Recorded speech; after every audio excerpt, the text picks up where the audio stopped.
नमस्कार, बहुत स्वागत है आपका और मैं हूं आपके साथ माधुरी तिवारी। हमारे साथ एक्सपर्ट्स जो है वो जुड़ चुके हैं। काशवी हॉस्पिटल के डायरेक्टर डॉक्टर आशीष जायसवाल हमारे साथ जुड़ चुके हैं। सर, बहुत बहुत स्वागत है आपका। वहीं MBBS MD doctor Ravi Singh भी हमारे साथ जुड़ चुके हैं। सर, आपका भी बहुत बहुत स्वागत है।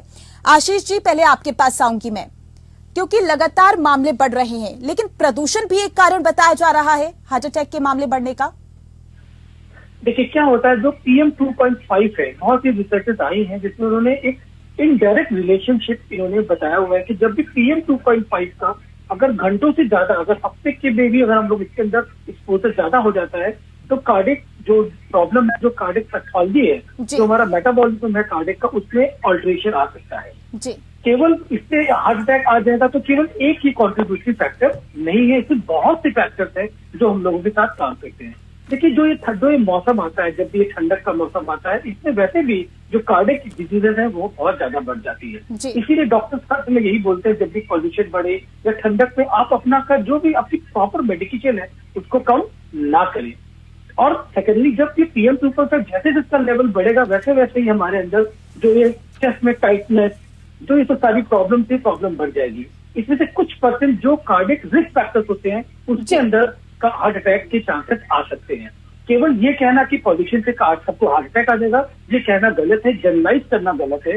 हाँ, पर PM 2.5 का असर डेफिनेटली होता है। देखिए हमारी ओपीडी में आजकल चेस्ट के कितने पेशेंट बन गए, सारी ओपीडी चेस्ट की हो गई है। लोग चेस्ट पेन, टाइटनेस, कॉफ, और ऐसा लगता है कि उनको कोई दबा रहा है, गले में कोई दबा रहा है, ये सारे सिम्टम्स हार्ट अटैक के भी होते हैं। तो बहुत से लोग कंफ्यूज हो जाते हैं कि भाई क्या ये हार्ट अटैक तो नहीं हो रहा है, क्योंकि केवल और केवल चेस्ट के लोगों का जो ब्रोंकाइटिस है, जो एस्थमेटिक पेशेंट है, उनका बहुत बढ़ गया है। इसलिए बहुत जरूरी है कि इस फैक्टर को इलुसिडेट करें, इसको स्ट्रेंथन करें, और अभी इसमें रिसर्चेस की और जरूरत है जो इसका डायरेक्ट कॉजल रिलेशनशिप करे। हाँ, इनडायरेक्टली ये अफेक्ट करता है, पर अभी डायरेक्टली ऐसा कहना कि ये ऐसे लगा सबको हार्ट अटैक आ जाएगा तो कहना गलत है।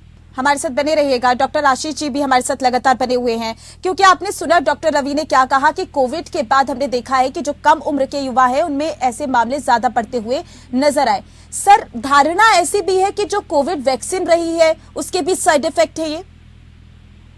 नहीं, देखिए जितने भी रिसर्चेस आई उसमें सबको कहीं भी प्रूफ नहीं हुआ कि वैक्सीन के कारण ऐसा हुआ है। इनिशियली एक स्टडी आई थी जिसमें कोविशील्ड के साथ ये था कि कोविशील्ड में एक कंट्री के अंदर ऐसा था कि कई लोगों को हार्ट अटैक आया था, पर बाद में वो भी जब आगे रिसर्चर्स ने उसको रिफ्यूज कर दिया, उसको माना नहीं गया। तो लगता तो नहीं है कि कोविड की वैक्सीन के कारण सब कुछ हुआ है। हाँ, डेफिनेटली और रिसर्च की जरूरत है, अभी तक पूरा पॉजिटिव फैक्टर नहीं पता। जैसा रवि सर ने भी बोला है कि इंपॉर्टेंट पॉइंट केवल एक नहीं होता। देखिए कोविड के बाद थ्रोम्बोटिक एक्टिविटी बढ़ गई, लोग जा नहीं रहे, लोग की लाइफ स्टाइल चेंज हो गई, वर्क फ्रॉम होम कल्चर बढ़ गया है, लोगों की जो फूड की टेंडेंसी है वो देखिए लोग बाहर से मंगाना ज्यादा चालू कर दिया लोगों ने। तो जो लाइफ स्टाइल में जितने सारे चेंजेस आए हैं, या जिनके तो खुद के अंदर एक कोई स्ट्रक्चरल हार्ट डिजीज है, इन्हीं सब लोगों में ये दिक्कत हुआ। आजकल ये भी देखिए, आजकल सब्सटेंस अब्यूज भी बहुत बढ़ गया है, जो ड्रग्स का भी अब्यूज बहुत ज्यादा बढ़ गया है। एक वो भी बहुत प्रोटेक्टिव फैक्टर होता है जिसके अंदर एक्सरसाइज के पहले या बाद अगर आप करते हैं तो उसके अंदर भी दिक्कत हो जाती है। कभी कभी कोई चीज अचानक से बहुत ज्यादा दिखने लग जाती है तो हमको लगता है बहुत ज्यादा अलार्मिंग हो गया है, वो ऐसा भी नहीं होता। तो इसको पूरे डाटा को एक डाटा के साथ ही हम लोग को देखना चाहिए। अब हाँ, मगर ये जरूर बात हुई कि यंगस्टर्स में अब इवेंट्स बढ़ने लगते हैं, हमको दिखने लग गए हैं, वो लाइफ स्टाइल के कारण ज्यादा ही उसका रिस्पॉन्स मैं उसको ज्यादा मानता हूँ, या जो हम लोग की बैठने की जो वो है वो ज्यादा हो गई है जी। लेकिन सर, लाइफ स्टाइल की आप यहाँ पर बात कह रहे हैं, हमने ऐसे भी मामले देखे हैं जहाँ पर अपनी खान पान का भी लोग ध्यान रखते हैं, जिम भी जाते हैं, लेकिन उसके बावजूद भी ऐसे मामले उनमें देखे गए। आप एक्टर सिद्धार्थ शुक्ला की ही बात ले लीजिए कि अचानक उनको दर्द हुआ और उनकी मौत हो जाती है। तो ऐसे मामलों पर जो युवा है उनको क्या करना चाहिए, जो लोग हैं उन्हें किस तरीके की लाइफ स्टाइल अपनानी चाहिए? हेल्दी लाइफ स्टाइल के बावजूद भी ऐसे मामले दिखते हुए नजर आ रहे हैं।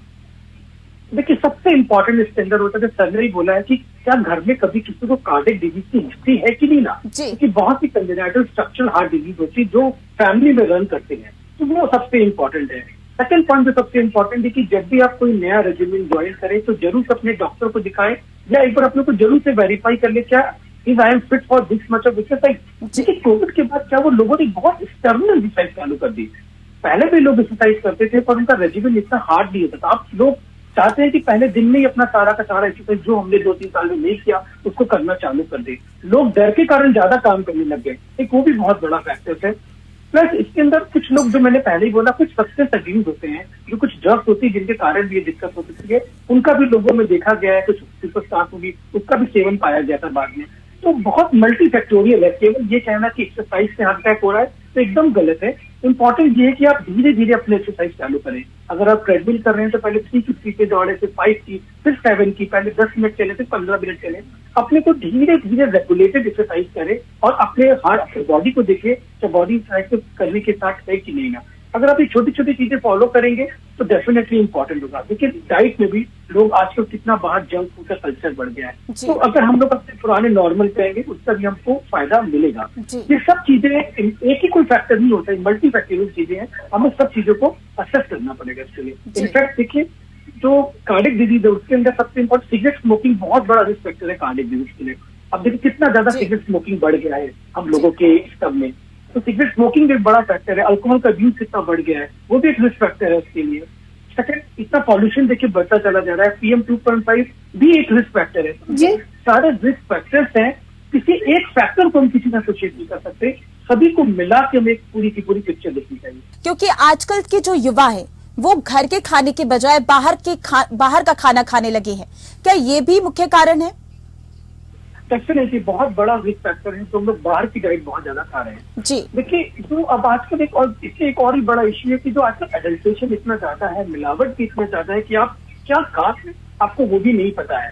तो बहुत से फैक्टर्स हैं इसके अंदर। जो भी लोग जंक फूड बाहर खा रहे हैं उसके दे आर फुल ऑफ, जो उनके अंदर फैटी एसिड्स होते हैं वो जो खतरनाक वाले फैटी एसिड्स जो कि हार्ट में जाके एक्यूमुलेट हो जाते हैं वो भी कॉज कर सकते हैं। तो इम्पोर्टेंट नहीं, जैसा सर ने बोला वेजिटेरियन डाइट बहुत अच्छी है। जो नॉन वेजिटेरियन डाइट जैसे आप लेते हैं एग वाइट हो गया, या जो भी अगर आप कोई नॉनवेज लेना चाहते हैं तो ऐसा लें जो कि रोस्टेड हो, बहुत ज्यादा उसके अंदर ऑयल ना हो, बहुत ज्यादा फैटिंग वाली चीजें ना हो, तो वो ज्यादा फायदा करता है। इम्पोर्टेंट हम लोग यही बोलते हैं कि डिफरेंट तरीके के अपने फ्रूट्स लें, वेजिटेबल्स, ग्रीन वेजिटेबल्स लें, फूड के डिफरेंट कलर्स लें, they are rich in antioxidant, तो वो दोनों चीजों में फायदे करेंगे। आपको पॉल्यूशन में भी फायदा करेंगे, जो आपके अंदर फ्री रेडिकल्स के कारण जो डैमेज हो रहा है उसको भी फायदा करेंगे। तो जो ये सिस्टम, जो इंडियन सिस्टम है डाइट का, वो हर समय से सुपीरियर सिस्टम है। जिस तरीके का हम लोग बैलेंस डाइट, दाल चावल रोटी सब्जी खाते हैं, वो हर समय से हमारे लिए बेटर है। तो इस तरीके की जो डाइट पैटर्न को अगर हम फॉलो करेंगे तो डेफिनेटली हम लोग से बहुत चीजों से हमारी रोकथाम हो सकती है। इंपॉर्टेंट इसमें ये भी है कि आप जल्दी शाम को खाना खा लें, लेट नाइट खाना ना खाएं, क्योंकि लेट नाइट खाने से और गैस्ट्रिक डिस्ट्रेशन होता है और पेशेंट को रात में जाकर एसिडिटी, जिसको लगता है चेस्ट टाइटनेस हो रही है। आप देखिए जो स्टडी एक है कि रात में 4 बजे से लेकर 6 बजे तक जो बंदे अस्पताल में चेस्ट पेन के लिए जाते हैं उनमें मोस्टली पेशेंट ना कि हार्ट के, ये लोग अपने गैस्ट्राइटिस या एसिडिटी के होते हैं। तो इसमें यह भी बहुत इंपॉर्टेंट है कि रात में जल्दी खाना खा लें, सुबह जल्दी उठे। तो जो इंडियन सिस्टम अगर आप उसको फॉलो करते हैं तो डेफिनेटली आपको हेल्प करेगा। जी सर, हार्ट अटैक आने पर हॉस्पिटल जाने से पहले प्रारंभिक इलाज क्या होना चाहिए?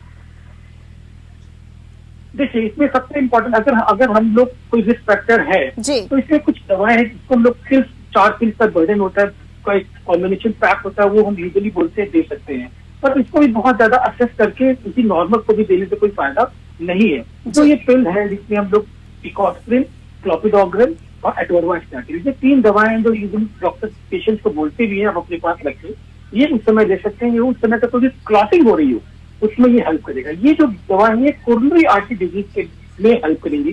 पर जैसा सर ने बोला कि जिसके अंदर रिदम डिसऑर्डर है, जिसके अंदर स्ट्रक्चरल हार्ट डिसऑर्डर, उनमें दवाएं काम नहीं करती हैं। एक टैबलेट सॉर्बिट्रेट आती है जो कि जो रिस्क फैक्टर जिसके अंदर होते हैं। रिस्क फैक्टर्स क्या हो सकते हैं? ओबेसिटी, स्मोकिंग, अल्कोहल, जो ये सब रिस्क फैक्टर है, diabetes, these are risk factor for cardiac disease. या जिसका कोलेस्ट्रॉल बहुत ज्यादा, जिसका वेस्ट बहुत ज्यादा है, तो जिसके अंदर ये मेटाबॉलिक रिस्क फैक्टर्स ज्यादा है, उनके अंदर हम लोग प्रिस्क्राइब करते हैं। और फॉर्मील की टैबलेट है 5 मिलीग्राम, जिसको भी जीभ के अंदर रखने को बोलते हैं। पर ये सब चीजें केवल ट्रांजिएंट इलाज करती हैं।